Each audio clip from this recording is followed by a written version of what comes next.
Frozen shoulder explained, common questions and answers. What is frozen shoulder? Frozen shoulder is a condition that causes pain, stiffness, and limited movement in the shoulder joint. Over time, the joint becomes so stiff that even basic movements like lifting your arm can feel impossible. It usually develops slowly and gets worse over months. What causes frozen shoulder? The exact cause isn't always clear, but it often happens after a period of immobility, such as recovering from surgery or an injury. It's also more common in people with diabetes. What are the stages of frozen shoulder? Frozen shoulder progresses through 3 stages. 1. The freezing stage. This is when pain increases and shoulder movement decreases. This stage lasts 6 to 9 months. 2. The frozen stage. Pain may reduce, but stiffness is at its worst. This stage lasts about 4 to 6 months. 3. The thawing stage. Shoulder mobility gradually improves, taking anywhere from 6 months to 2 years. How is frozen shoulder diagnosed? Doctors usually diagnose frozen shoulder with a physical exam to assess your range of motion.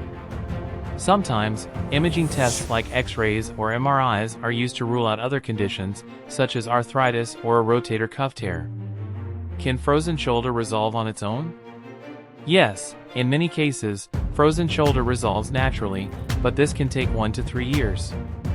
With proper treatment, recovery can happen much faster. Can it come back? While it's rare for frozen shoulder to return in the same shoulder, it can affect the other shoulder, especially in people with diabetes. How can you prevent frozen shoulder? To prevent frozen shoulder, keep your shoulder moving, especially after surgery or an injury. Start physical therapy early if you've had a shoulder injury.